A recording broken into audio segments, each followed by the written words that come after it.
이 멸면, 너도 끝이야. 알아? 내가 무슨 수를 써도 난 검사야. 아무도 내 편 안 들어. 비가 쏟아지는 밤이었습니다. 고물상 철문을 두드리는 소리에 눈이 떠졌어요. 후다닥 나가서 문을 열었더니 맨발에 잠옷 차림인 제 딸이 서 있었습니다. 얼굴에 시퍼런 멍이 들어 있었어요. 팔뚝에도 목에도. 엄마, 괜찮아, 내가 있잖아. 나 이제 어떡해. 수진이가 제 품에 쓰러졌습니다. 떨리는 손에 박살난 검은 기계 하나가 꽉 쥐어져 있었어요. 방으로 데려와 상처를 닦아주는데 제 손이 멈추질 않았습니다. 검사 사위에게 시집 보낸 딸이 이 꼴로 돌아온 겁니다. 이야기 시작 전 구독과 좋아요 부탁드려요. 어디에서 듣고 계신지 적어주시면 그쪽을 향해 복 받으시길 기도드리겠습니다. 저는 서울 외곽의 작은 고물상을 운영하는 사람이었습니다. 간판도 제대로 없는 골목 안쪽, 폐가정과 고철이 쌓인 마당 한가운데서 30해를 살았어요. 남편이 수진이 5살 때 교통사고로 세상을 떠났거든요. 보험금도 얼마 안 됐고 갈 곳도 없었습니다. 시어머니가 물려주신 이 고물상이 전부였어요. 사람들이 버린 텔레비전, 냉장고, 세탁기, 그 안에서 쓸만한 부품을 골라내고 납땜하고 다시 조립하는 게 제 일이었습니다. 손톱 밑에 기름때가 끼고 손가락 끝이 갈라져도 그만둘 수가 없었어요. 이걸 멈추면 수진이 밥을 굶으니까요. 그래도 자부심이 있었습니다. 세상 사람들은 저를 고물장수 할머니라고 불렀지만 저는 이 일이 부끄럽지 않았어요. 남들이 쓸모없다고 내다버린 것들 속에서 아직 살아있는 걸 찾아내는 거였으니까요. 부러진 기판을 이어붙이면 라디오에서 다시 노래가 나오고 끊어진 전선을 잇고 나면 선풍기가 다시 돌아갔습니다. 그때마다 가슴이 뿌듯했어요. 수진이는 그런 엄마 밑에서 잘 자라줬습니다. 공부도 곧잘했고 성격도 밝았어요. 대학까지 장학금으로 보냈을 때는 코끝이 찡하더라고요. 고물상에서 기름 묻은 손으로 키운 딸이 대학 졸업장을 받아든 날, 저는 마당 한 구석에서 혼자 울었습니다. 그 한 장이 제 30년짜리 인생의 영수증 같았거든요. 그런 수진이가 어느 날 남자를 데려왔어요. 사법연수원을 막 나온 검사 후보생이라고 했습니다. 이름이 상우.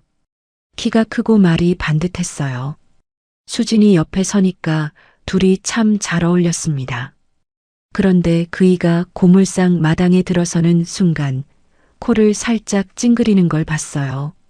아주 잠깐이었지만 저는 놓치지 않았습니다. 수진아, 검사 집안이 우리 같은 집을 좋게 보겠냐? 제가 그렇게 말했더니 수진이가 웃으면서 그랬어요. 엄마, 상우 씨는 달라. 집안 안 따지는 사람이야. 믿고 싶었습니다. 딸이 좋다는 사람이니까요. 그래서 입을 다물었어요. 결혼식은 상우 쪽에서 정한 호텔 예식장에서 올렸습니다. 저는 하객 앞에 서는 게 부끄러워서 가장 수수한 한복을 골라 입었어요. 땀이 나서 손바닥을 치마에 계속 문질렀습니다. 그때 김 여사를 처음 만났어요. 상우의 어머니, 교감 선생을 지낸 분이라고 했습니다. 짧은 파마머리에 트위드 재킷을 입고 진주 브로치를 달고 있었어요. 인사를 하려고 다가갔더니 저를 위아래로 훑어보더라고요. 마치 감정을 매기듯이. 사돈이 무슨 일을 하신다고 했죠? 아, 재활용 사업이라고 하면 되나? 하객 서너 명이 들을 수 있을 만큼의 목소리였습니다. 웃음기 하나 없는 얼굴이었어요. 주먹을 꽉 쥐었습니다. 손톱이 손바닥에 박히는 게 느껴졌어요. 그런데 수진이가 저 앞에서 상우 팔짱을 끼고 웃고 있었거든요. 그 웃는 얼굴이 보이니까 쥐었던 주먹을 풀었습니다. 참자. 딸이 행복하면 되는 거다. 그렇게 7년이 흘렀어요. 수진이는 한 달에 한 번쯤 전화를 했습니다. 매번 똑같았어요. 엄마, 나 잘 지내. 걱정 마. 목소리가 밝지 않다는 건 알았습니다. 뭔가를 참고 있다는 것도요. 그런데 더 물으면 수진이가 짜증을 냈어요. 엄마, 진짜 잘 지내니까 그만 물어봐. 그러면 저는 할 말이 없어졌습니다. 어느 순간부터 전화가 올 때마다 가슴이 답답해지더라고요. 안부를 묻는 건데 왜 이렇게 불안한 건지 모르겠었어요. 명절에도 수진이는 오지 않았습니다. 시댁 제사가 있다. 시어머님이 편찮으시다. 남편이 바쁘다. 이유는 늘 달랐지만 결과는 같았어요. 고물상 마당에서 혼자 추석 송편을 빚고 혼자 설날 떡국을 끓였습니다. 수진이가 시집간 뒤로 명절이 싫어졌어요. 아니, 명절만 싫어진 게 아니었습니다. 혼자 밥 먹는 저녁이 싫고, 혼자 자는 밤이 싫고, 아침에 눈 떠서 아무도 없는 마당을 보는 게 싫었어요. 그래도 고물상은 돌아갔습니다. 단골 손님이 몇 분 있었거든요. 그 중에 노 형사님이라고 경제사범 전담으로 30년을 일한 은퇴 경찰관이 계셨어요. 일주일에 한 번쯤 오셔서 이것저것 맡기곤 하셨습니다. 그날도 노 형사님이 낡은 라디오를 들고 오셨어요. 사장님, 이거 좀 봐줘요. 주파수가 안 맞아서 지직거려. 라디오를 열어보니 가변저항 하나가 녹슬어 있었습니다. 알코올로 닦아내고 접점을 다시 납땜하니까 5분도 안 돼서 깨끗한 소리가 나왔어요. 노 형사님이 눈을 동그랗게 뜨셨습니다. 허, 사장님 손은 진짜 귀신이야. 이걸 어떻게 그냥 알아? 30년을 만졌으니까요, 형사님. 소리만 들어도 어디가 고장인지 알아요. 노 형사님이 라디오를 받아들고 나가시면서 문득 물으셨어요. 사장님, 요즘 따님 잘 지내요? 발걸음이 멈췄습니다. 뭐라고 대답해야 할지 몰라서 잠깐 뜸을 들였어요. 잘 지내겠죠. 검사 부인인데. 웃으면서 말했는데 노 형사님 얼굴에 뭔가 스치는 게 보였습니다. 30년 동안 사람을 들여다본 사람 특유의 눈빛이었어요. 아무 말 없이 고개를 끄덕이고 나가셨습니다. 혼자 남은 마당에서 수진이한테 전화를 걸었어요. 신호가 8번 갔습니다. 9번째에 받더라고요. 엄마, 왜? 아니, 그냥 밥은 먹었냐고. 응, 먹었어. 엄마도 챙겨 먹어. 나 좀 바빠, 끊을게. 뚜뚜뚜. 끊어진 전화기를 한참 들여다봤습니다. 괜찮다는 말이 왜 이렇게 불안하게 들리는 건지. 그때는 몰랐어요. 제 딸이 그 집에서 무슨 일을 겪고 있었는지를. 그날 밤 비는 그칠 줄을 몰랐습니다. 수진이를 방으로 데려와 이불 위에 눕혔어요. 잠옷이 비에 흠뻑 젖어서 먼저 마른 옷으로 갈아입혔습니다. 옷을 벗기는데 손이 굳었어요. 등에도 멍이 있었거든요. 갈비뼈 쪽으로 길게 누가 발로 찬 것 같은 자국이요. 약상자를 꺼내서 소독약을 적신 거즈로 상처를 닦았습니다. 수진이가 쓰라린지 인상을 찡그렸어요. 저는 아무 말도 못했습니다. 입을 열면 울음이 터질 것 같았거든요. 팔뚝에 멍을 닦을 때였어요. 손가락 자국이 선명했습니다. 누군가 팔을 꽉 움켜쥔 자국. 성인 남자의 손 크기였어요. 수진아. 겨우 그 한마디를 꺼냈습니다. 누가 이런 짓을 한 거냐? 수진이가 천장을 보고 누운 채 한참 아무 말이 없었어요. 눈에서 눈물이 줄줄 흘러내리는데 닦지도 않았습니다. 저는 거즈를 든 채 그 자리에 멈춰 있었어요. 한참 뒤에 수진이가 입을 열었습니다. 엄마, 남편이 나쁜 짓을 하고 있었어. 목소리가 갈라져 있었어요. 수진이 말로는 2주 전에 남편 서재를 정리하다가 서랍 안쪽에 숨겨둔 검은색 외장하드를 발견했다고 했습니다. 별 생각 없이 컴퓨터에 연결했는데 엑셀 파일이 수십 개 들어 있었대요. 사람 이름, 금액, 계좌번호. 수진이가 알아볼 수 있는 이름도 있었답니다. 뉴스에 나오는 국회의원 이름이었어요. 무슨 소린지 모르겠어서 물어봤어. 여보, 이게 뭐야? 하고 수진이가 눈을 감았습니다. 그 순간 그 사람 얼굴이 변했어. 엄마. 사위는 수진이의 핸드폰을 빼앗고 팔을 잡아 끌어 지하 창고에 밀어 넣었다고 했어요. 문을 잠그고 한마디만 했답니다. 입 열면 너도 끝이야. 수진이는 창문도 없는 그 창고에서 이틀을 갇혀 있었어요. 물도 제대로 못 마시고 콘크리트 바닥 위에서 웅크리고 있었다고 합니다. 사흘째 되던 날 사위가 내려왔대요. 손에 망치를 들고 수진이 눈앞에서 그 외장하드를 부쉈어. 엄마. 망치로. 산산조각이 났어. 수진이가 부서지는 걸 보면서 소리를 질렀다고 했어요. 그러자 사위가 수진이를 밀쳤고 벽에 등을 부딪혔답니다. 등에 멍이 그때 생긴 거였어요. 듣는 내내 제이가 덜덜 떨렸습니다. 분노인지 공포인지 모르겠었어요. 둘 다였을 겁니다. 시어머니는 뭐라고 했냐? 수진이가 쓴웃음을 지었습니다. 시어머니가 다음날 오셔서 그러셨어. 판검사 아들 앞길 막으려고 작정했냐고. 정신병원에 넣어버리겠다고. 김 여사가 실제로 정신건강의학과에 연락해서 진단서를 받으려 했다고 합니다. 그런데 의사가 거절했대요. 환자를 직접 대면 진찰하지 않고는 진단서를 발급할 수 없다고. 그래도 김 여사는 다른 병원을 알아보겠다며 물러나지 않았답니다. 그래서 도망쳤어. 수진이가 말했습니다. 남편이 외출한 틈에 지하 창고 환기구를 뜯었어.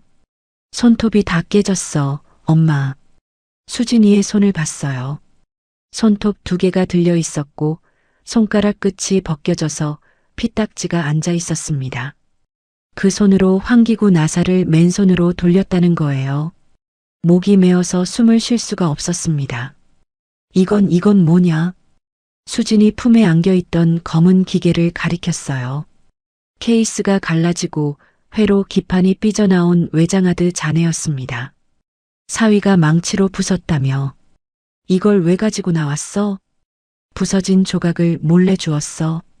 이게 유일한 증거니까. 수진이가 저를 올려다봤습니다. 부은 눈에 간절함이 가득했어요. 그런데 칩이 다 깨진 것 같아. 복구가 안 될 거야, 엄마. 어떻게? 외장하드 잔해를 받아들었습니다. 케이스를 조심스럽게 벌려 안을 들여다봤어요. 기판에 금이 가 있었지만 랜드 플래시 칩은 반으로 갈라지지 않은 채 붙어 있었습니다. 균열은 있었어요. 그런데 완전히 부서진 건 아니었습니다. 30년을 고무를 뜯은 사람의 눈에는 보였어요. 이건 죽은 게 아니라 다친 거라는 걸. 수진아. 딸의 손을 잡았습니다. 피딱지 앉은 그 손을 2손으로 감쌌어요. 엄마가 30년 동안 뭘 했겠니? 사람들이 버린 것들, 부서진 것들, 그걸 다시 살려내는 게 엄마 일이잖아. 수진이의 눈에서 또 눈물이 쏟아졌습니다. 이것도 살려볼게. 엄마가. 비가 철문을 두드리는 소리가 온 방 안을 채웠습니다. 그 소리 속에서 저는 외장하드 잔해를 식탁 위에 올려놓고 돋보기를 꺼냈어요. 그날 밤 잠을 자지 않았습니다. 다음 날 아침 수진이를 깨워서 밥을 먹였습니다. 된장찌개에 밥 한 공기. 수진이가 숟가락을 드는데 손이 떨리더라고요. 밥풀을 흘려도 아무 말 안 했어요. 다 먹고 나서야 제가 입을 열었습니다. 수진아, 사위가 찾으러 올 거다. 수진이 얼굴이 하얗게 질렸어요. 저도 무서웠습니다. 그런데 무서운 것보다 더 확실한 게 있었어요. 이 아이를 다시 그 집에 보낼 수는 없다는 거요. 노 형사님한테 전화를 걸었습니다. 형사님, 급한 일이에요. 우리 수진이 좀 며칠만 맡아주실 수 있겠어요? 사정을 간단히 설명했더니 노 형사님 목소리가 달라지셨어요. 장난기 섞인 평소 말투가 사라지고 30년 경찰 특유의 낮고 단단한 목소리가 나왔습니다. 사장님, 따님, 지금 바로 데려오세요. 우리 집에 빈 방 있어요. 수진이를 노 형사님 집에 데려다 줬어요. 떠나기 전에 수진이가 현관에서 제 손을 잡았습니다. 엄마, 조심해. 걱정 마. 엄마가 30년을 그 고물상에서 버텼는데 뭘. 웃으면서 말했지만 돌아서는데 다리가 후들거렸어요. 고물상으로 오는 길 내내 심장이 쿵쿵거렸습니다. 그리고 이틀 뒤 예감은 틀리지 않았습니다. 오후 2시쯤이었어요. 고물상 앞에 검은색 SUV가 멈추더니 문이 벌컥 열렸습니다. 사위가 내렸어요. 양복 재킷을 벗고 와이셔츠 소매를 걷어붙인 채였습니다. 뒤에서 덩치 큰 남자 둘이 따라 내렸어요. 용역이라는 건 한눈에 알 수 있었습니다. 사위가 철문을 발로 걷어찼어요. 쾅! 문이 벌어지면서 고물상 마당이 드러났습니다. 사위가 안으로 들어서더니 주위를 둘러봤어요. 입꼬리가 한쪽으로 올라가더라고요. 비웃는 표정이었습니다. 수진이 어딨어요? 저를 쳐다보지도 않고 말했어요. 마당을 걸으면서 쌓아놓은 고물들을 발로 툭툭 차며 돌아다녔습니다. 수진이는 여기 없어요. 거짓말하지 마세요, 장모님. 그때서야 저를 봤어요. 눈이 차갑더라고요. 결혼식 때 고물상 냄새에 코를 찡그리던 그 눈이 7년이 지나니까 이렇게 변한 겁니다. 찾아봐. 사위가 뒤에 용역들한테 턱짓을 했어요. 그 둘이 고물상 안을 뒤지기 시작했습니다. 선반 위에 부품 상자를 바닥에 쏟아붓고 쌓아놓은 폐가전을 밀어 넘어뜨렸어요. 제가 분류해 놓은 부품들이 바닥에 와르르 쏟아졌습니다. 나사, 기판, 전선, 콘덴서. 하나하나 골라서 종류별로 담아놓은 것들이 순식간에 뒤섞였어요. 그만하라고요. 소리를 질렀지만 아무도 멈추지 않았습니다. 작업실 문을 열어 젖히고 서랍을 뒤집고 공구함을 바닥에 쏟았어요. 30년 동안 모은 공구들이 콘크리트 바닥에 부딪혀 쨍그랑 소리를 냈습니다. 저는 그 소리를 들으면서 마당 가운데 서 있었어요. 다리에 힘이 풀려서 움직일 수가 없었거든요. 사위가 마당 한가운데로 돌아왔습니다. 없네. 혀를 차더니 주머니에서 돈다발을 꺼냈어요. 고무줄로 묶인 10,000원짜리 뭉치였습니다. 그걸 제 얼굴 앞에 들더니 던졌어요. 돈다발이 제 이마를 스치고 바닥에 떨어졌습니다. 10,000원짜리가 흩어지면서 기름때 묻은 콘크리트 위에 펼쳐졌어요. 장모님, 사위가 한 걸음 다가왔습니다. 주제 파악하세요. 이 고물상 쓰레기들처럼 살려면 딸이나 조용히 넘기세요. 수진이가 무슨 말을 했든 그건 아내가 남편한테 히스테리를 부린 거예요. 장모님이 나설 일이 아닙니다. 목소리가 아주 차분했어요. 화를 내는 게 아니라 사실을 통보하는 말투였습니다. 그게 더 무서웠어요. 이 사람은 자기가 하는 일이 당연하다고 생각하는 거니까요. 아시겠어요? 대답을 기다리지도 않고 돌아섰습니다. 그때 사위가 양복 바지 뒷주머니에서 검은 핸드폰을 하나 꺼냈어요. 오래된 버튼식 폰이었습니다. 잠깐 들여다보더니 고물 더미 쪽으로 툭 던졌어요. 이것도 처리해야 하는데 마침 고물상이니까 잘 됐네.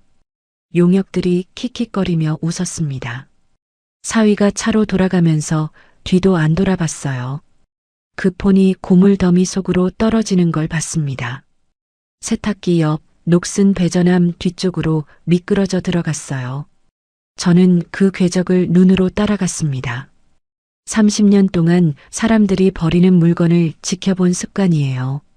뭐가 어디에 떨어지는지 제 눈은 절대 놓치지 않았거든요. SUV가 떠나고 골목이 조용해졌습니다. 쑥대밭이 된 마당 한가운데 주저앉았어요. 바닥에 흩어진 10,000원짜리가 보였고 쏟아진 부품들이 보였고 넘어진 선반이 보였습니다. 30년을 쌓아온 것들이 1시간 만에 이 꼴이 됐어요. 눈물이 났습니다. 그런데 이상하게 흐느끼지는 않았어요. 눈물만 줄줄 흘렀을 뿐 소리는 나오지 않았습니다. 분노가 슬픔보다 먼저 차올랐거든요. 배 밑바닥에서부터 올라오는 차갑고 단단한 무엇이었습니다. 천천히 일어났어요. 고물 더미 쪽으로 걸어갔습니다. 세탁기 옆 녹슨 배전함 뒤를 손으로 더듬었어요. 손가락 끝에 딱딱한 플라스틱이 닿았습니다. 사위가 던진 그 검은 핸드폰이었어요. 꺼내서 들여다봤습니다. 오래된 버튼식 대포폰. 전원이 들어오지 않았어요. 그런데 외형은 멀쩡했습니다. 화면에 금이 좀 갔을 뿐 본체는 부서지지 않았어요. 가슴이 뛰었습니다. 사위가 이 폰으로 누구와 연락했을까? 수진이가 말한 그 국회의원? 비자금을 세탁하면서 주고받은 통화 기록이 이 안에 남아 있을까? 30년을 고물을 만졌습니다. 사람들이 쓸모없다고 버린 것들. 그 안에서 쓸만한 걸 살려내는 게 제 인생이었어요. 그런데 그 사람은 몰랐던 겁니다. 자기가 버린 게 뭔지를. 대포폰을 앞치마 주머니에 넣었습니다. 그리고 무너진 선반을 하나씩 일으켜 세우기 시작했어요. 해가 질 때까지 마당을 정리했습니다. 손이 까졌지만 아프지 않았어요. 이가 딱딱 맞물렸거든요. 그날 밤 노 형사님 댁으로 대포폰과 외장하드 잔해를 가져갔습니다. 식탁 위에 둘을 나란히 올려놨어요. 케이스가 갈라진 외장하드와 전원이 안 들어오는 검은 대포폰. 노 형사님이 돋보기 안경을 쓰고 한참 들여다보셨어요. 사장님, 이게 사위가 던져버린 거라고요? 네. 고물 더미에 던지면서 처리하라고 했어요. 노 형사님이 혀를 찼습니다. 검사라는 사람이 대포폰을 고물상에 던져? 장모 고물상에? 고개를 절레절레 흔드셨어요. 제가 30년을 경제사범을 잡았는데 범죄자들이 제일 많이 실수하는 게 뭔 줄 아세요? 사람을 얕보는 겁니다. 상대가 멍청하다고 생각하면 증거를 함부로 다뤄요. 사위 되는 사람이 딱 그 꼴이에요. 수진이가 옆에서 조용히 듣고 있었어요. 얼굴에 멍이 노랗게 변하기 시작한 참이었습니다. 노 형사님이 대포폰을 들어 이리저리 돌려보셨어요. 이거 내가 봐서는 배터리 문제 같은데 사장님 생각은? 제가 대포폰을 받아들었습니다. 뒷면 커버를 열어 배터리를 빼냈어요. 단자 부분에 하얀 가루 같은 게 끼어 있었습니다. 부식이었어요. 습기 찬 곳에 오래 둔 폰에서 흔히 보이는 증상이거든요. 배터리 단자가 녹슬었어요. 본체 문제가 아니라 전원 공급이 안 되는 거예요. 알코올 솜으로 단자를 닦아냈습니다. 그리고 작업실에서 가져온 폐폰 5대를 식탁에 늘어놓았어요. 같은 제조사, 비슷한 연식의 폰에서 호환 배터리를 찾아야 했거든요. 3번째 폰에서 맞는 게 나왔습니다. 배터리를 끼우고 전원 버튼을 눌렀어요. 2초, 3초. 검은 화면이 그대로였습니다. 심장이 쿵 내려앉았어요. 5초째. 화면에 하얀 불이 들어왔습니다. 제조사 로고가 뜨고 잠금 화면이 나타났어요. 4자리 비밀번호를 요구하는 화면. 수진이가 아하고 작은 소리를 냈습니다. 노 형사님이 무릎을 탁 치셨어요. 됐어, 사장님. 살아났어. 전원이 들어온다는 건 메인보드가 살아있다는 뜻이었어요. 안에 저장된 데이터도 살아있을 가능성이 높았습니다. 문제는 잠금 해제였어요. 이건 제 손으로는 안 돼요, 형사님. 소프트웨어 쪽은 전문가가 필요합니다. 노 형사님이 고개를 끄덕이셨어요. 사장님은 껍데기를 살리는 전문가고 속은 다른 사람한테 맡겨야지. 아는 사람이 있어요. 노 형사님이 연락한 사람은 정 기사라는 분이었습니다. 디지털 포렌식 전문 업체를 운영하는 분인데 노 형사님이 현직 시절에 수사 협조를 자주 받았던 사이라고 했어요. 이틀 뒤 정 기사가 장비를 들고 노 형사님 댁으로 왔습니다.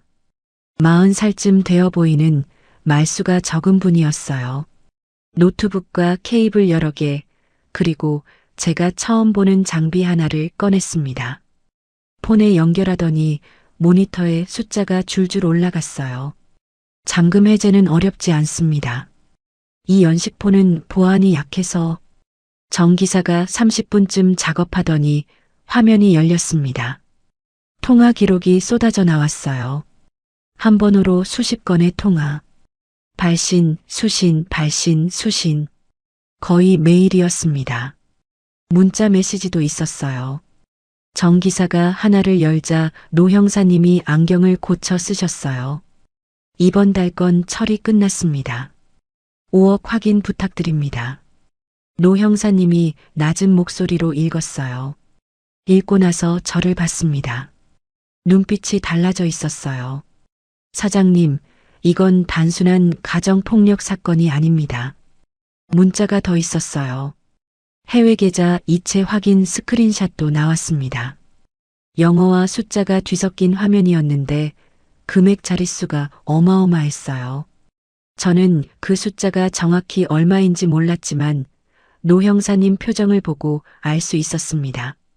보통 일이 아니라는 걸요. 대포폰은 됐습니다. 문제는 이쪽이에요. 정 기사가 외장하드 잔해를 들여다봤어요. 제가 미리 분리해 놓은 기판과 낸드 플래시 칩을 건네줬습니다. 기판에 금이 갔고 칩에도 균열이 있어요. 그래도 반으로 갈라지지는 않았습니다.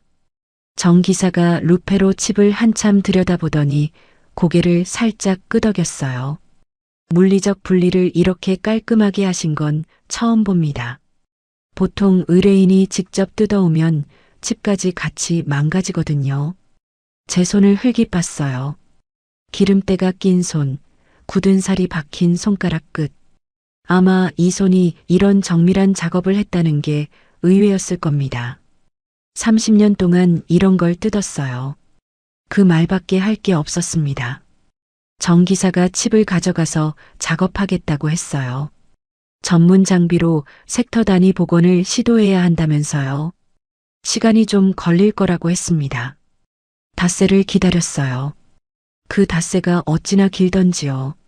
낮에는 고물상 정리를 하면서 시간을 보냈습니다. 사위가 쑥대밭을 만들어 놓은 마당을 하나하나 원래대로 돌려놓았어요. 바닥에 흩어진 나사를 줍고 뒤섞인 부품을 다시 분류하고 넘어진 선반을 세우고 손을 놀리고 있어야 머리가 안 복잡했거든요. 저녁에는 노 형사님 댁에 가서 수진이와 밥을 먹었습니다. 수진이가 조금씩 밥을 먹기 시작했어요. 처음에는 죽만 겨우 넘기더니 사흘째부터 밥반 공기를 비웠습니다. 구멍도 노란색에서 연두색으로 옅어지고 있었어요. 몸은 회복되고 있었지만 밤마다 잠에서 깨어 우는 소리가 들린다고 노 형사님이 귀띔해 주셨어요. 닷새째 되던 날 저녁 정 기사에게서 전화가 왔습니다. 복구됐습니다. 심장이 멈추는 줄 알았어요. 전체는 아닙니다. 칩 균열 때문에 손상된 섹터가 있어서 전체 데이터의 한 70% 정도만 살렸어요. 그런데 장부 파일이 그 70% 안에 들어 있습니다. 노 형사님 댁 식탁에 다시 모였어요. 정 기사가 노트북 화면을 열었습니다. 엑셀 파일이 나란히 열려 있었어요. 이름이 보였습니다. 뉴스에서 본 적 있는 국회의원 이름. 그 옆에 금액. 그 옆에 날짜. 그 옆에 계좌번호. 줄이 수십 줄이었어요. 수진이가 화면을 보면서 입을 손으로 막았습니다. 이게 그거예요, 엄마. 내가 본 게 이거였어. 노 형사님이 대포폰 문자 기록과 외장하드 장부를 나란히 놓고 대조하셨어요. 문자의 금액과 장부의 금액이 일치하는 항목을 하나하나 짚어가셨습니다. 사장님, 노 형사님이 고개를 드셨어요. 이 정도면 됩니다. 안경 너머로 저를 바라보시는 눈빛이 단단했어요. 30년 수사관의 확신이 담긴 눈이었습니다. 그런데 한 가지 문제가 있어요. 상우가 현직 검사입니다. 이걸 검찰에 그냥 넘기면 내부에서 묻힐 수 있어요. 같은 편끼리 감싸는 거죠. 노 형사님이 손가락으로 식탁을 톡톡 두드리셨어요. 대검찰청 감찰반하고 언론을 동시에 움직여야 합니다. 감찰반이 수사에 착수하면서 동시에 기사가 나가면 묻으려야 묻을 수가 없어요. 그런 데를 어떻게 해? 아는 사람이 있어요. 감찰반에도 탐사보도하는 기자 중에도. 노 형사님이 쓴웃음을 지으셨어요. 30년 동안 경제사법만 잡으면서 인맥이 좀 생겼습니다. 은퇴하고 나니까 쓸 데가 없었는데 이럴 때 쓰라고 있었나 보네요. 수진이가 제 옆에서 제 손을 잡았어요. 엄마. 응. 미안해. 7년 동안 전화할 때마다 잘 지낸다고만 하고 엄마한테 한 번도 솔직하게 말 못했어. 목이 메었습니다. 대답 대신 수진이 손을 꽉 쥐었어요. 미안하긴.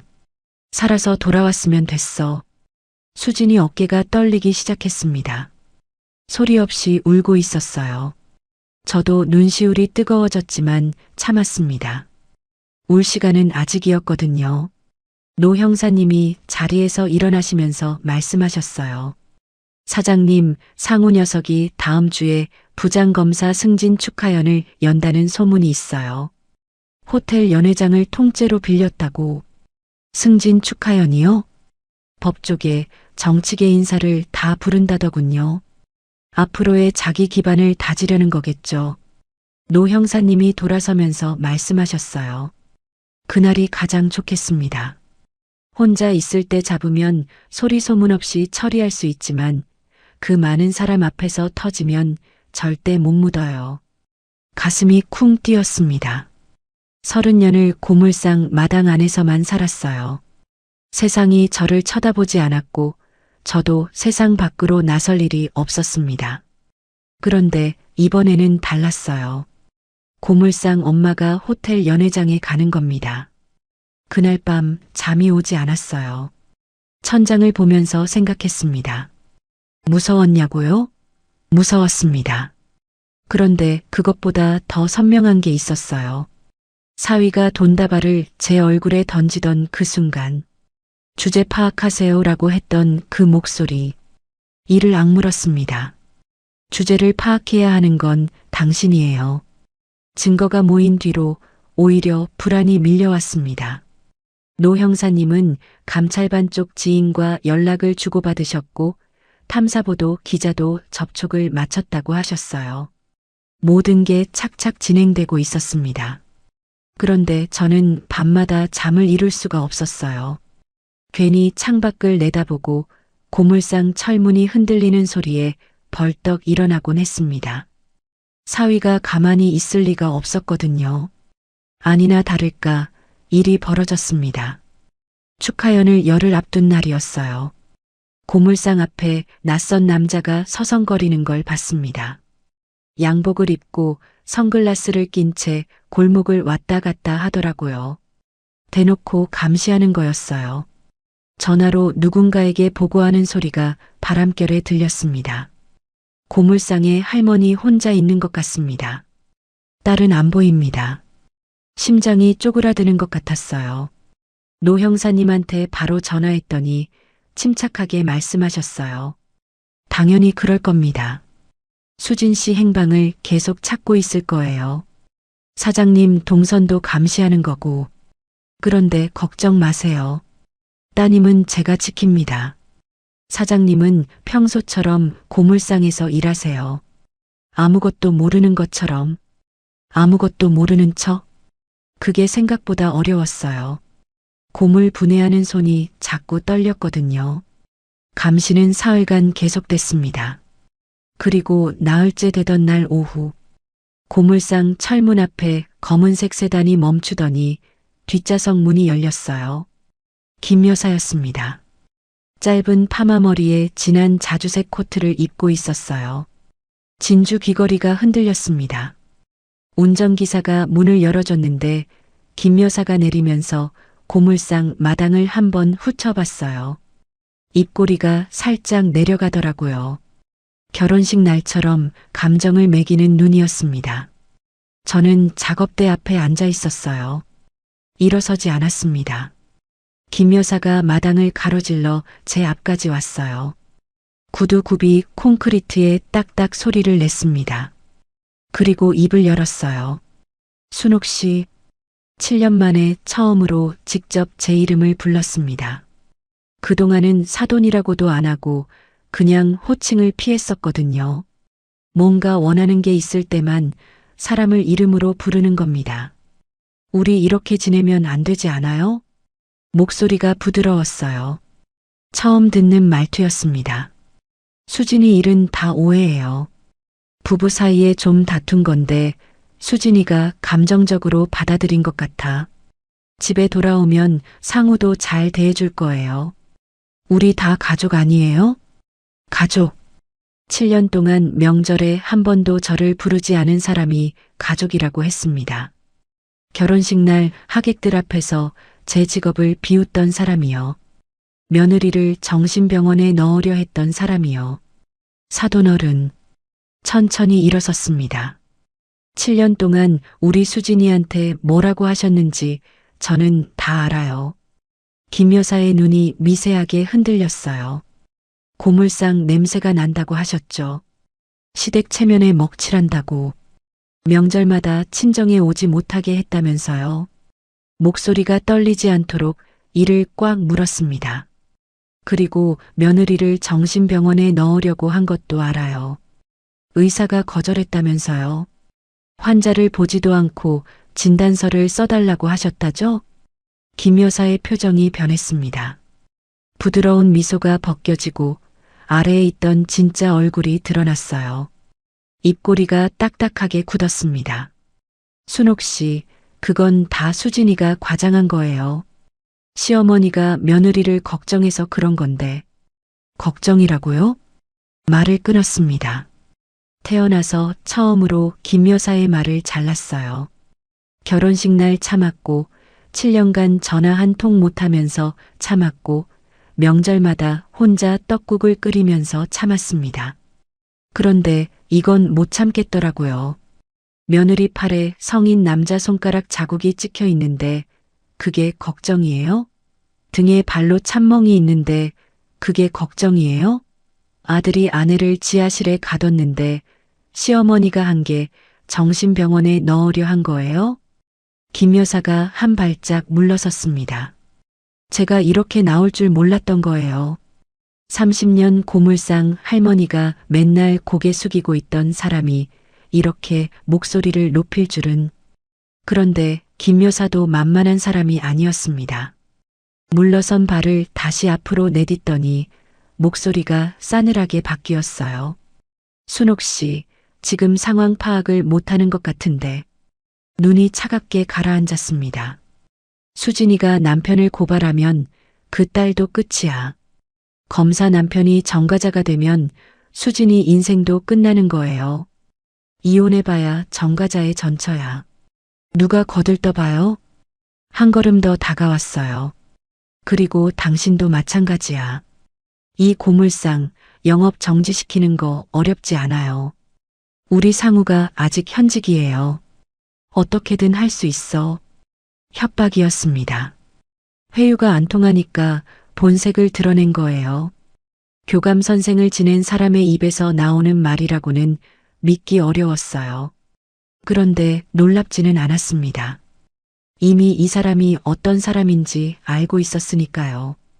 대답하려는데 등 뒤에서 소리가 났어요. 어머님, 수진이었습니다. 언제 온 건지 모르겠어요. 고물상 안쪽 작업실 문에 기대어 서 있었습니다. 노 형사님이 오늘은 안전하다고 판단하고 잠깐 데려다 줬다는 걸 나중에 알았어요. 수진이가 엄마 얼굴이 보고 싶다고 했답니다. 김 여사가 수진이를 보더니 눈이 커졌어요. 수진 씨, 여기 있었어? 어머, 세상에. 얼굴이 왜 이래? 한 발 다가가려는 김 여사를 수진이가 손을 들어 막았습니다. 더 오지 마세요, 어머님. 수진이 목소리가 낮았어요. 떨리지 않았습니다. 저 돌아가지 않을 거예요. 수진 씨, 지금 흥분해서 그러는 거야. 집에 가서 이야기야. 어머님. 수진이가 한 걸음 앞으로 나왔습니다. 저를 지하 창고에 가둔 건 아들이에요. 그걸 알면서 어머님이 하신 건 정신병원에 넣으려 한 거고요. 그게 가족이에요? 김 여사의 입이 다물어졌어요. 수진이가 말을 이었습니다. 7년 동안 참았어요. 엄마한테 전화할 때마다 잘 지낸다고 거짓말했어요. 어머님이 무섭고 남편이 무서워서. 그런데 지하 창고에서 이틀을 갇혀 있으면서 깨달았어요. 수진이의 눈에 눈물이 맺혔지만 흘러내리지는 않았습니다. 이러다 죽겠구나. 진짜로. 김 여사가 아무 말도 못했어요. 수진이가 마지막으로 말했습니다. 돌아가세요, 어머님. 저는 이제 제 엄마 곁에 있을 거예요. 김 여사가 입술을 꽉 깨물었습니다.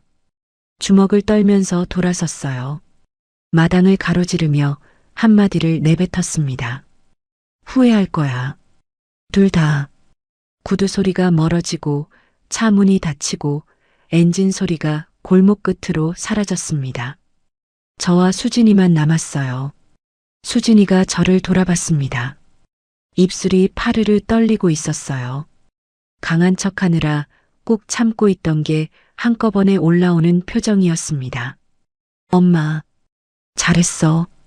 수진이를 안았습니다. 수진이 어깨가 심하게 떨렸어요. 소리 없이 울고 있었습니다.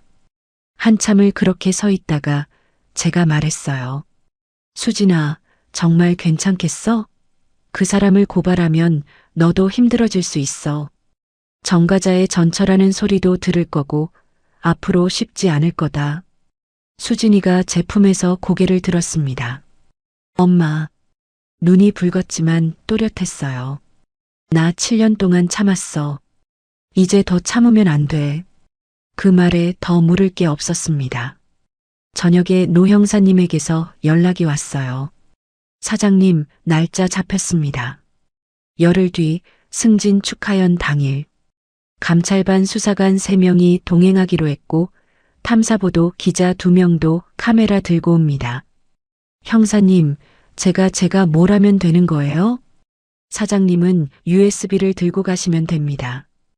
호텔 스크린에 띄울 때 사장님이 직접 꽂는 겁니다. 손이 떨렸어요.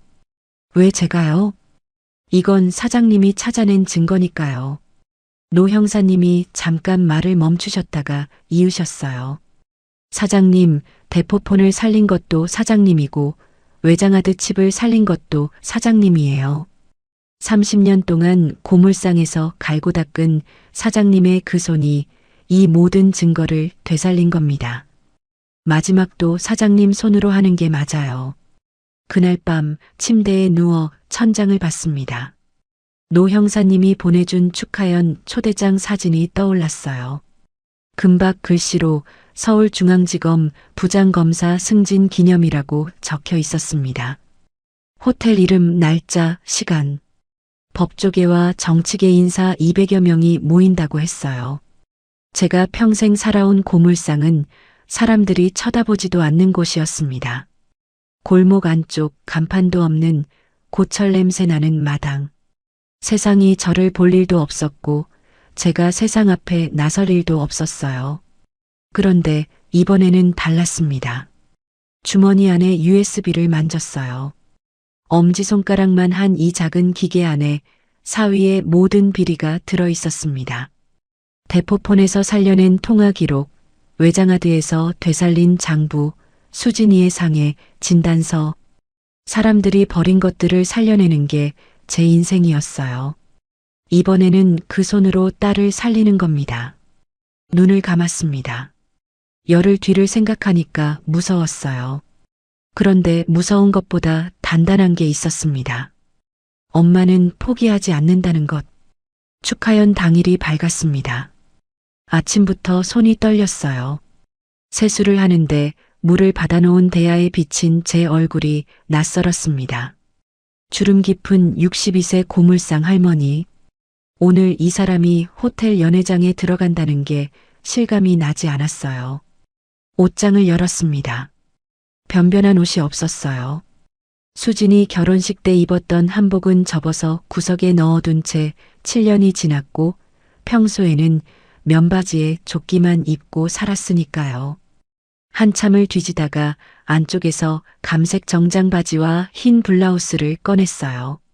수진이가 대학 졸업할 때 백화점에서 산 거였습니다. 한번 입고 넣어둔 건데 다행히 좀이 먹지는 않았어요. 입어봤습니다. 바지가 좀 헐렁했어요. 7년 사이에 살이 빠진 거예요. 벨트를 졸라매고 블라우스 단추를 잠갔습니다. 거울을 다시 봤어요. 손이 거칠고 손톱 밑에 기름때가 남아 있었지만 그래도 고물상 할머니보다는 사람 같았습니다. 주머니에 USB를 넣었어요. 엄지손가락보다 작은 이 기계 하나에 모든 게 들어 있었습니다. 오후 5시 노 형사님 차에 올라탔습니다. 뒷좌석에 수진이가 앉아 있었어요. 연한 회색 원피스를 입고 머리를 단정하게 묶었습니다.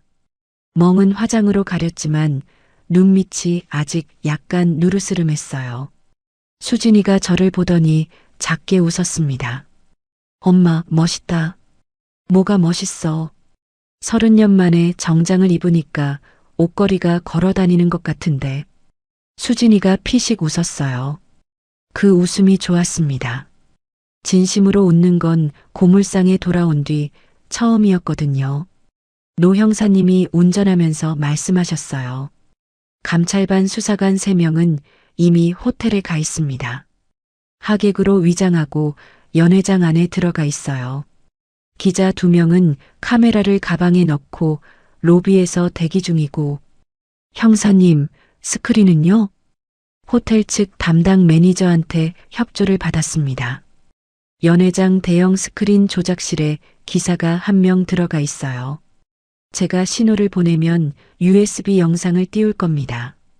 노 형사님이 백미러로 저를 봤어요. 사장님, USB는 제가 조작실에 전달하겠습니다. 사장님은 연회장 안에서 지켜보시면 됩니다. 아까 전화에서는 제가 직접 꽂는다고 했는데 아마 제 손이 떨리는 걸 보고 바꾸신 거예요. 그 배려에 코끝이 찡했지만 고개를 저었습니다. 아니요, 형사님. 제가 할게요. 사장님. 사위가 저한테 돈다발을 던지면서 주제 파악하라고 했어요. 고물상 쓰레기한테. 목소리가 떨리지 않았습니다. 오늘은 제가 직접 그 사람한테 보여줄 거예요. 이 고물상 할머니 손이 뭘 할 수 있는지. 노 형사님이 백미러 속에서 한참 저를 보시다가 고개를 끄덕이셨어요. 알겠습니다. 호텔에 도착했을 때 해가 기울고 있었습니다. 로비에 들어서니 다른 세상이었어요. 대리석 바닥에 샹들리에가 반짝이고 정장을 입은 사람들이 오가고 향수 냄새가 났습니다. 고물상의 기름 냄새, 녹 냄새, 고철 냄새와는 정반대였어요. 수진이가 제 팔을 잡았습니다. 손에 힘이 들어가 있었어요. 무서운 거였습니다. 엄마, 나 좀 떨려. 엄마도 떨려. 솔직하게 말했어요. 거짓말할 힘도 없었거든요.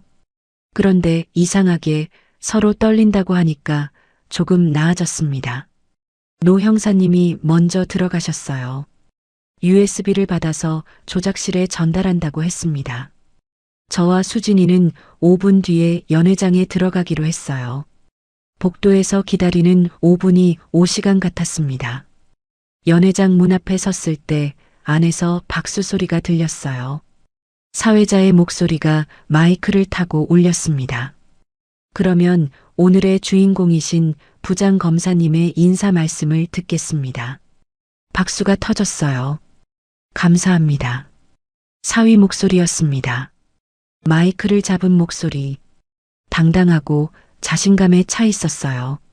정의를 지키는 것이 검사의 본분입니다. 저는 앞으로도 국민을 위해 법의 이름으로 부정과 비리에 단호하게 맞서겠습니다. 정의. 지하 창고에 아내를 가두고 망치로 증거를 부순 사람이 정의를 말하고 있었습니다. 수진이가 제 팔을 더 세게 잡았어요. 저는 수진이 손 위에 손을 얹었습니다. 들어가자.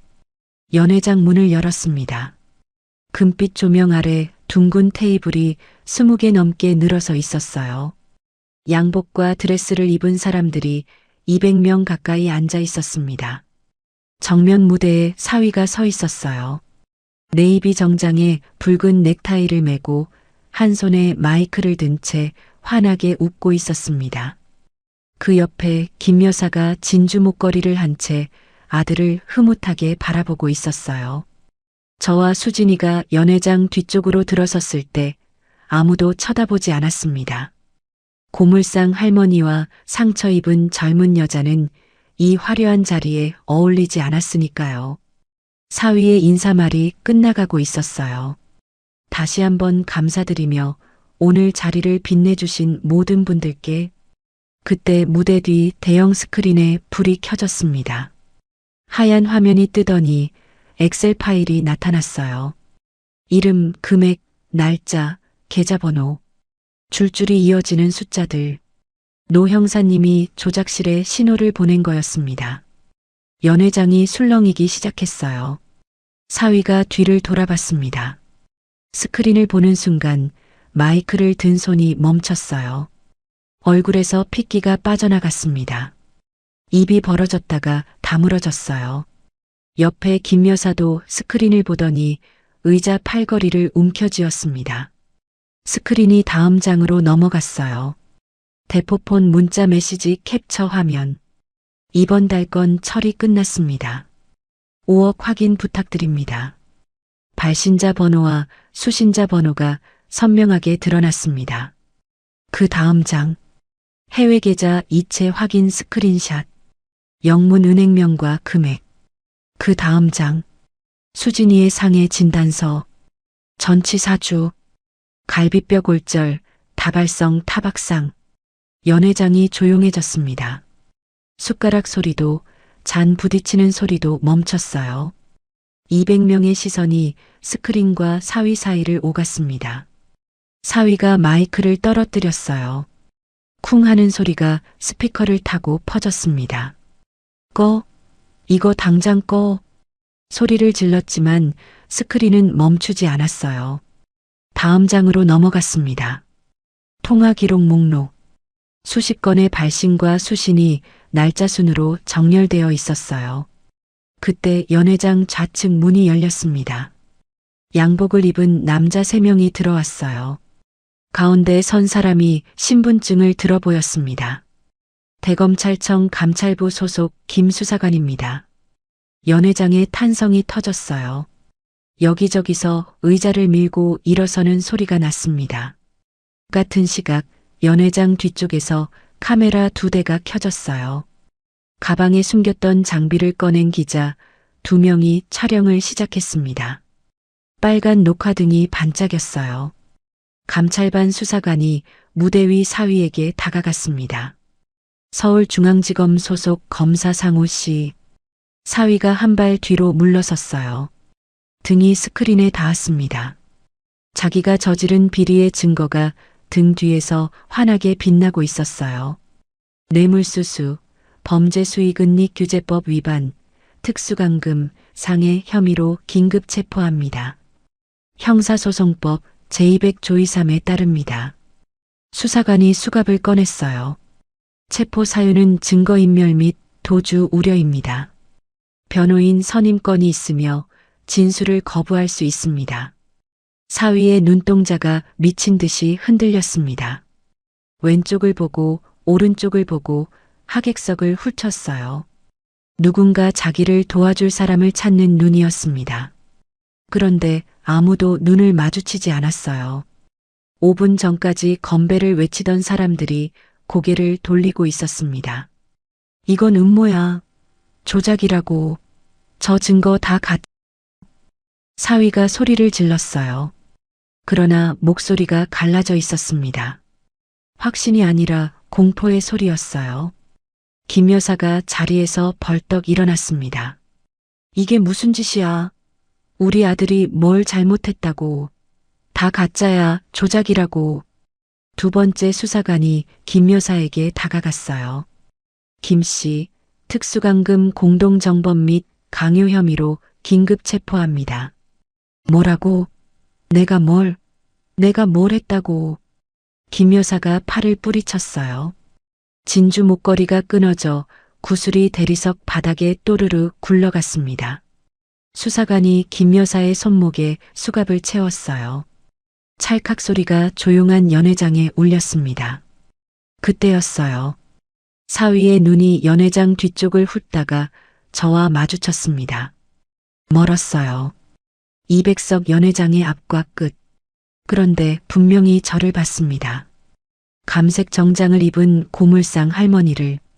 아무도 쳐다보지 않을 거라 생각했던, 주제 파악이나 하라고 했던 그 사람을. 사위의 입이 벌어졌어요. 장모님. 처음 듣는 목소리였습니다. 차갑던 목소리가 아니었어요. 떨리고 갈라지고 무너지는 소리였습니다. 저는 그 눈을 똑바로 바라봤어요. 한 발 앞으로 나섰습니다. 연회장이 조용했어요. 카메라가 돌아가고 200명의 눈이 저를 봤습니다. 서방. 입을 열었어요.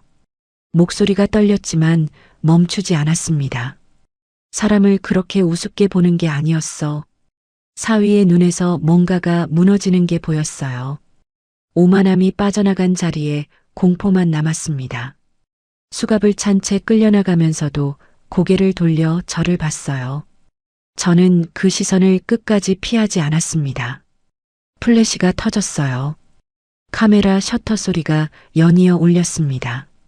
김 여사가 이건 아니야, 이건 아니라고 소리치면서 끌려나갔어요. 진주 구슬이 대리석 위에서 또르르 또르르 굴러가는 소리만 연회장에 남았습니다. 수진이가 제 옆에 와서 섰어요. 아무 말도 하지 않았습니다. 제 손을 잡았어요. 제가 수진이 손을 잡았어요. 연회장을 나왔습니다. 호텔 로비를 지나 정문 밖으로 나서니 밤바람이 불었어요. 서늘하고 깨끗한 바람이었습니다. 걸으면서 생각했어요. 고물상에서 30년을 살았습니다. 사람들이 저를 쓰레기 냄새 나는 여자라고 했어요. 사위는 주제 파악하라고 했고 사위 어머니는 재활용이나 하는 사람이라고 했습니다. 그런데 그 호텔 정문을 걸어 나올 때 처음으로 제 어깨가 펴졌습니다. 그날 밤 뉴스에 사위 얼굴이 나왔습니다.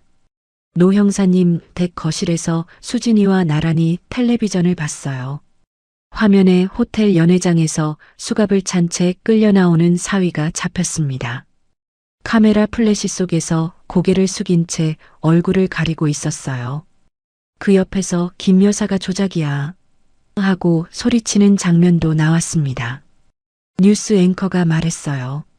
현직 부장검사 후보가 거물 정치인의 비자금을 세탁하고 수십억 원의 뇌물을 수수한 혐의로 긴급 체포되었습니다. 아내를 감금하고 폭행한 혐의도 추가되었습니다. 수진이가 화면을 보면서 아무 말이 없었어요. 무릎 위에 올린 손을 가만히 내려다보고 있었습니다. 저도 아무 말을 하지 않았어요. 할 수가 없었습니다. 통쾌해야 하는데 통쾌하지만은 않았거든요. 저 사람이 수진이의 남편이었다는 사실이 무겁게 가슴을 눌렀습니다. 노 형사님이 텔레비전을 끄셨어요. 오늘은 푹 쉬세요. 앞으로 할 일이 많을 겁니다. 노 형사님 말이 맞았습니다. 끝이 아니었어요. 오히려 시작이었습니다. 다음 날부터 전화가 쏟아졌어요. 경찰에서, 검찰에서, 기자에서. 수진이는 피해자 진술을 해야 했고, 저도 증거 확보 경위를 설명해야 했습니다. 노 형사님이 옆에서 절차를 하나하나 알려주셨어요. 30년 수사관 경력이 이럴 때 빛을 발하더라고요. 수진이가 가장 힘들어한 건 진술 과정이었어요. 조사실에서 지하 창고에 갇혔던 이야기를, 맞았던 이야기를 처음부터 끝까지 다시 말해야 했으니까요. 조사를 마치고 나온 수진이 얼굴이 하얗게 질려 있었습니다. 저는 조사실 밖 복도에서 종이컵에 따뜻한 물을 받아들고 기다렸어요. 수진이가 종이컵을 받아들더니 작게 말했어요. 엄마, 이걸 이겨내면 나 다시 시작할 수 있을까? 당연하지. 32살의 이혼녀인데? 32면 어려. 뭐든 할 수 있어. 수진이가 종이컵을 두 손으로 감싸쥐고 한참 내려다봤어요. 엄마는 29에 혼자 됐잖아. 그때 무섭지 않았어? 목이 메었습니다. 잠깐 뜸을 들였어요. 무서웠지. 고물상에 혼자 남겨졌는데 안 무서울 수가 있냐? 그런데 내가 있었으니까 버텼어. 5살짜리가 밥 달라고 하면 무섭다고 앉아있을 수가 없잖아. 수진이가 코를 훌쩍였어요. 이번에는 엄마가 옆에 있으니까. 걱정 마. 한 달이 걸렸습니다. 재판이 시작됐어요. 뉴스에 매일 나왔습니다. 사위의 비자금 세탁 규모가 총 47억 원이라는 게 밝혀졌고 이 의원도 구속 기소됐어요.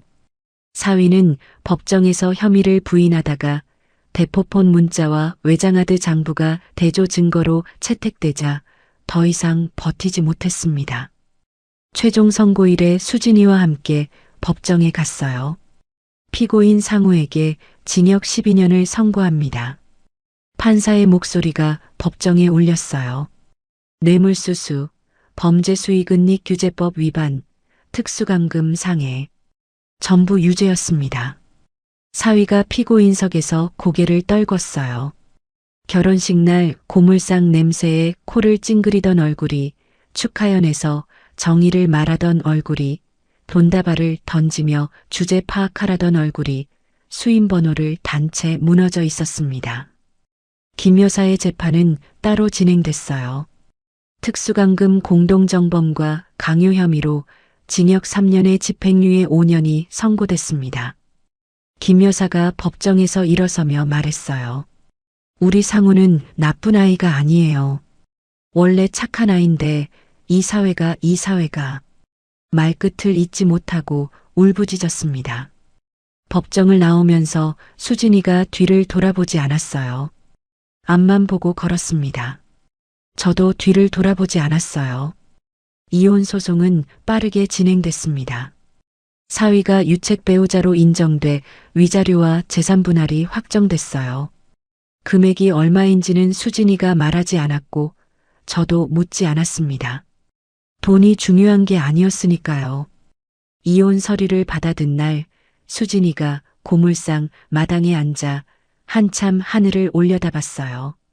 엄마, 응, 나 32살에 다시 여기로 돌아왔다. 목소리에 자조가 섞여 있었어요. 대학 나오고 검사 남편 만나서 시집가고 다 잘 되는 줄 알았는데 결국 여기야. 고물상. 가슴이 아팠습니다. 수진이가 부끄러워하는 게 아니라 엄마한테 미안해하는 거라는 걸 알았거든요. 공부시켜주고 시집 보내줬는데 망한 꼴로 돌아왔다고 생각하는 거예요. 수진이 옆에 앉았어요. 수진아. 응. 이 고물상이 어때서? 수진이가 저를 봤어요. 엄마가 너 여기서 키웠어. 이 마당에서 내가 세발자전거 타고 돌아다녔어. 저기 저 세탁기 옆에서 숨바꼭질 하던 거 기억나? 수진이 입꼬리가 미세하게 올라갔어요.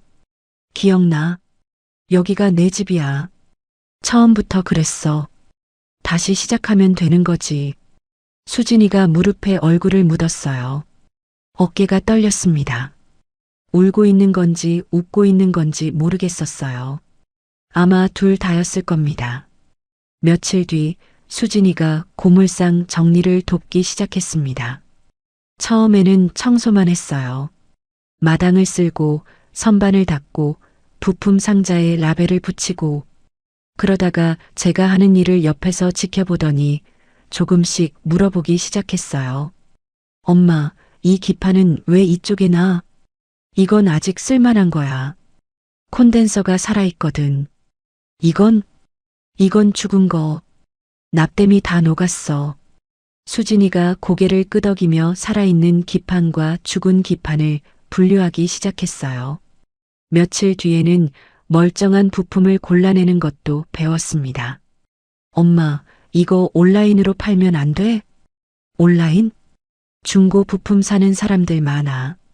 리퍼빗이라고 해서 쓸만한 부품으로 다시 조립한 가전제품을 파는 시장이 있어. 저는 그런 게 있는 줄도 몰랐어요. 수진이가 스마트폰으로 이것저것 검색하더니 리퍼빗이 가전 판매 사이트를 보여줬습니다. 엄마가 살린 부품들로 만들면 되지 않을까? 엄마 손이면 충분히 할 수 있어. 가슴이 뜨거워졌어요. 내 딸이 내 일을 이해해주고 거기서 가능성을 찾아주는 거였습니다. 해보자. 고물상 한쪽에 작은 작업 공간을 만들었어요. 수진이가 온라인 판매를 맡고 저는 수리와 조립을 맡았습니다. 처음에는 선풍기, 라디오 같은 작은 것부터 시작했어요. 수진이가 사진을 찍고 설명을 쓰면 며칠 안에 주문이 들어왔습니다. 첫 주문이 들어온 날 수진이가 소리를 질렀어요. 엄마, 팔렸어. 뭐가? 엄마가 고친 선풍기. 3만 원에. 3만 원. 대단한 돈은 아니었어요. 그런데 수진이가 그렇게 환하게 웃는 걸 보니까 그 3만 원이 3천만 원보다 크게 느껴졌습니다. 그 즈음 노 형사님이 고물상에 오셨어요. 손에 오래된 선풍기를 들고 계셨습니다. 제가 일장에서 고쳐드린 라디오처럼 또 뭔가를 맡기려 오신 거예요. 사장님, 이번에는 선풍기 좀요. 날개가 안 돌아. 수진이가 노 형사님에게 인사했어요. 노 형사님이 수진이를 보더니 눈이 동그래지셨어요. 아이고, 수진 씨. 얼굴색이 많이 좋아졌네. 형사님 덕분이에요.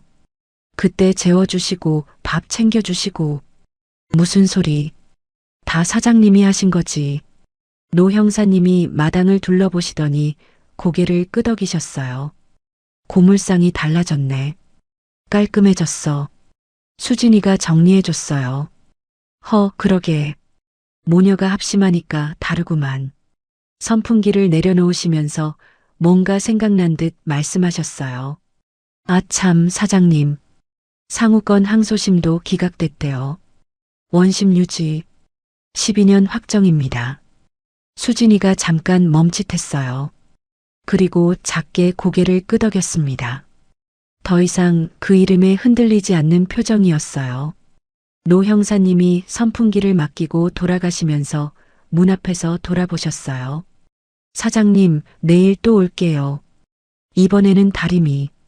형사님, 집에 고장 안 난 가전이 있긴 한 거예요? 글쎄, 없는 것 같기도 하고. 노 형사님이 킥킥 웃으시며 가셨어요. 알고 있었습니다. 가전이 고장난 게 아니라 들르고 싶은 거라는 걸요. 저녁에 수진이와 나란히 마당에 앉았습니다. 하늘이 주황색에서 보라색으로 바뀌고 있었어요. 고물상 마당에서 보는 하늘은 좁았지만 그날따라 유독 넓어 보였습니다. 수진이가 말했어요. 엄마. 응. 고마워. 뭐가? 다. 전부. 외장하드 살려준 것도, 대포폰 찾아준 것도, 나한테 돌아와도 된다고 해준 것도. 코끝이 찡했어요. 대답 대신 수진이 어깨에 제 머리를 기댔습니다. 수진이가 놀란 듯 움찔했다가 가만히 있었어요. 수진아. 응. 엄마가 30년 동안 고물을 살렸잖아. 라디오도 살리고 선풍기도 살리고 세탁기도 살리고. 응. 그런데 엄마가 살린 것 중에 가장 소중한 게 뭔지 알아? 수진이가 고개를 돌려 저를 봤어요. 뭔데? 너야. 수진이 눈에 물기가 차올랐습니다. 입을 꽉 다물고 하늘을 올려다봤어요. 눈물이 볼을 타고 흘렀지만 닿지 않았습니다. 해가 졌어요. 고물상 마당에 달린 전구 하나가 노란 빛을 켰습니다. 그 빛 아래에서 저와 수진이가 나란히 앉아 있었어요. 버려진 것들로 가득한 마당이었지만 세상에서 가장 따뜻한 자리였습니다. 고물상 간판이 바뀌었습니다. 수진이가 직접 디자인했어요. 하얀 바탕에 초록색 글씨로 순옥 리퍼빗이라고 적혀 있었습니다. 그 아래에 작은 글씨로 버려진 것에 다시 생명을 일하는 문구가 붙어 있었어요. 처음에 수진이가 그 문구를 보여줬을 때 손사래를 쳤습니다. 이게 뭐냐? 쑥스럽게. 엄마가 하는 일이 딱 그거잖아. 뭐가 쑥스러워. 수진이가 안 물러서서 결국 그대로 달았어요. 간판만 바뀐 게 아니었습니다. 마당도 달라졌어요. 수진이가 구역을 나눠서 정리했거든요. 왼쪽은 수거 구역, 가운데는 분해수리 작업대, 오른쪽은 완성품 진열대. 진열대에는 제가 고치고 수진이가 닦아서 반짝반짝하게 만든 선풍기, 라디오, 토스터기, 가습기들이 줄지어 놓여 있었어요. 온라인 주문은 꾸준히 들어왔습니다. 처음 석 달은 한 달에 10건 정도였어요. 수진이가 사진을 예쁘게 찍고 수리 전후 비교 사진을 올리고 62세 엄마의 30년 손기술로 되살린 가전이라는 설명을 붙였더니 입소문이 났어요. 반년쯤 지나니까 한 달에 30건이 넘었습니다. 돈이 많이 되는 건 아니었어요. 그래도 둘이 먹고 사는 데는 충분했습니다. 그게 중요한 거였어요. 남의 손 안 벌리고 둘이 벌어서 둘이 먹는 것. 그게 제가 평생 해온 방식이었으니까요. 수진이가 많이 달라졌습니다. 고물상에 돌아온 처음 몇 달은 밤마다 잠에서 깨어 울었어요. 새벽에 화장실 불이 켜져 있으면 저도 따라 일어나 문 앞에 서 있곤 했습니다. 문을 두드릴까 말까 망설이다가 안에서 물 내리는 소리가 나면 슬그머니 방으로 돌아갔어요. 그러다 어느 날부터 울음소리가 들리지 않았습니다. 대신 아침마다 작업대 앞에 수진이가 먼저 앉아 있었어요. 분해된 부품을 들여다보면서 엄마, 이거 콘덴서 부풀어 오른 거 맞지? 하고 물었습니다. 틀릴 때도 있었지만 맞출 때가 점점 늘었어요. 한 번은 수진이가 혼자서 고장난 탁상시계를 분해하고 있었어요. 제가 옆에서 지켜봤는데 아무 말도 안 했습니다. 수진이가 30분을 끙끙거리더니 톱니바퀴 하나가 빠져 있는 걸 찾아냈어요. 엄마, 이거. 이 톱니가 안 맞물려서 안 돌아간 거야. 그래, 맞아. 내가 찾았어. 33살 먹은 딸이 5살처럼 좋아했어요. 그 모습을 보는데 눈시울이 뜨거워졌습니다. 이 마당에서 세발자전거 타던 아이가 다시 이 마당에서 웃고 있었거든요. 노 형사님은 여전히 일주일에 한 번은 오셨어요. 그 집에 고장난 가전이 그렇게 많은지 참 의문이었습니다. 라디오, 선풍기, 다리미, 믹서기, 전기장판, 전기포트, 헤어드라이어까지 다 들고 오셨어요. 한 번은 수진이가 웃으면서 물었습니다. 형사님, 혹시 집에서 일부러 부수고 오시는 거 아니에요? 노 형사님이 머쓱하게 웃으셨어요. 에이, 설마. 우리 집 가전이 좀 오래돼서 그래. 다 알고 있었어요. 오래된 가전을 핑계 삼아 들르시는 거라는 걸. 수진이 얼굴 한번 보고 제 안부 한번 묻고 마당에 앉아 커피 한 잔 마시다 가시는 거라는 걸. 그날도 노 형사님이 전기포트를 맡기고 마당 의자에 앉으셨어요. 사장님, 그 탐사보도 기사 봤어요? 상우권으로 기자가 상 받았다더군요. 네, 수진이가 보여줬어요. 그 기자가 취재 후기에 이런 말을 했대요. 결정적 증거를 살려낸 건 수사기관이 아니라 고물상 주인이었다고. 웃었습니다. 쑥스러웠거든요. 저는 그냥 제가 할 줄 아는 일을 한 거예요. 형사님. 그게 대단한 겁니다. 노 형사님이 커피를 한 모금 마시고 하늘을 올려다보셨어요. 30년 동안 범인을 잡았는데 은퇴하고 나니까 가장 기억에 남는 건 이 건이에요. 고물상에서 시작된 수사라니. 마당에서 수진이가 포장 박스를 테이프로 봉하고 있었어요. 오늘 택배로 나갈 리퍼빗이 라디오였습니다. 수진이가 박스 위에 손글씨 메모를 붙이고 있었어요. 정성껏 고쳤습니다. 오래 쓰세요. 순옥 리퍼빗이. 그 메모를 볼 때마다 가슴이 따뜻해졌어요. 이건 수진이 아이디어였거든요. 엄마 기계를 사는 게 아니라 엄마 마음을 사는 거라고 생각하게 해줘야 해. 똑똑한 아이였습니다. 처음부터 그랬어요. 다만 잘못된 곳에서 7년을 낭비했을 뿐이지. 어느 토요일 오후 동네 할머니 세 분이 고물상에 오셨어요. 전에는 가끔 고장난 가전을 맡기러 오시던 분들이었는데 이번에는 빈손이셨습니다. 순호가 우리도 좀 가르쳐줘.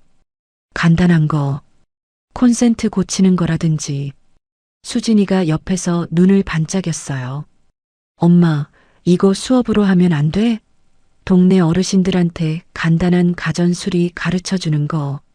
수업? 내가? 엄마가 제일 잘하잖아. 그렇게 시작된 게 토요일 오후 수리 교실이었습니다. 마당에 간이 테이블을 놓고 드라이버 쥐는 법부터 가르쳤어요. 할머니들이 멀티탭을 분해하면서 어머, 안에 이렇게 생겼어? 하고 놀라는 걸 보면 웃음이 나왔습니다. 진지하게 납땜을 배우시는 할머니도 계셨어요. 손이 떨려서 납이 옆으로 흘렀지만 포기하지 않으셨습니다. 순호가 나도 이제 전선 하나는 있겠다. 잘하셨어요, 어머니. 가르치면서 깨달았어요. 30년 동안 혼자서 해온 이 일이 나누면 이렇게 따뜻해질 수 있다는 거요. 어느 날 저녁이었어요. 수진이와 단둘이 저녁을 먹고 있었습니다. 된장찌개에 밥. 수진이가 고물상에 돌아온 날 밤에 먹였던 것과 같은 메뉴였어요. 수진이가 숟가락을 내려놓더니 저를 봤습니다. 엄마. 응. 나 요즘 가끔 생각해. 만약에 그날 밤 비가 안 왔으면 어떻게 됐을까? 젓가락을 내려놓았어요. 만약에 도망칠 용기가 없었으면. 만약에 엄마가 문을 안 열어줬으면. 수진이가 웃었어요. 웃는데 눈가가 젖어 있었습니다. 근데 비가 왔고 도망쳤고 엄마가 문을 열어줬잖아. 그럼. 그리고 엄마가 다 살려냈잖아. 외장하드도 대포폰도 나도. 밥상 위로 손을 뻗어 수진이 손을 잡았어요. 기름때가 낀 손과 아직 손톱이 다 자라지 않은 손이 맞잡혔습니다. 수진아. 응. 엄마 인생은 고물상이었어. 남들이 하찮게 보는 곳. 쓰레기 냄새 난다고 재활용이나 하는 사람이라고. 수진이가 제 손을 꽉 쥐었어요. 그런데 그 안에서 엄마는 너를 키웠고, 너를 지켰고, 다시 너랑 함께 살고 있어. 버려진 것에도 쓸모가 있듯이 무시당한 사람에게도 힘이 있다는 걸 엄마는 이제 알아. 수진이 눈에서 눈물이 떨어졌습니다. 밥상 위로 뚝 하고 떨어졌어요. 울지 마. 밥 짜지잖아. 수진이가 울다가 웃었어요. 저도 웃었습니다. 된장찌개가 식어가고 있었지만 상관없었어요. 고물상 마당에 달린 전구가 노란 빛을 내고 있었습니다. 그 빛 아래에서 모녀가 마주 앉아 밥을 먹고 있었어요.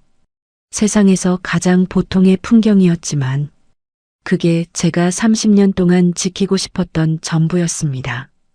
세상이 당신을 하찮게 볼 때 포기하지 마세요. 당신의 인생이 쌓아온 것들이 언젠가 반드시 빛을 발합니다.